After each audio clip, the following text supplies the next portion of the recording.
मध्ये लढत चालू आहे दोन गाड्यामध्ये।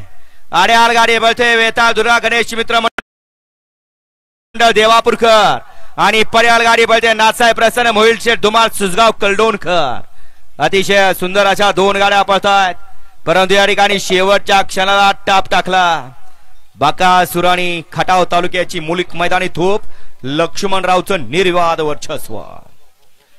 गाडी क्रमांक 20 चा निकाल, 20 चा निकाल आहे। आज क्रमांक 5 वर धावलेली गाडी नाथसाहेब प्रसन्न मोहिल शेठ धुमाळ सुसगाव या गाडीचा 1 नंबरला विजय बैलगाडी मालकाचं, त्यावरती बसलेल्या बबलू ड्रायव्हर किल्ली मच्छिंद्रगडकरांचं हार्दिक अभिनंदन। सुंदर अशी गाडी पाहिले, उजला पाहला नाथसाहेब प्रसन्न मोहिल शेठ धुमाळ सुसगाव, अर्णव शेठ साळुंके आणि सचिन शेठ गरत वरचे ओले यांचा या ठिकाणी बक्कासूर पाहला आणि त्याच्या जुला डावीला पाहला राजूशेठ जुगदर कलेडॉन खटाव तालुक्याची मुलुक मैदान तोप लक्ष्मणराव पाहला।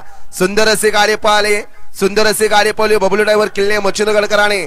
गाडी या ठिकाणी सीमीला पात्र लक्ष्मणराव आणि बकासूर या ठिकाणी प्रसिद्ध बैलगाडी मालक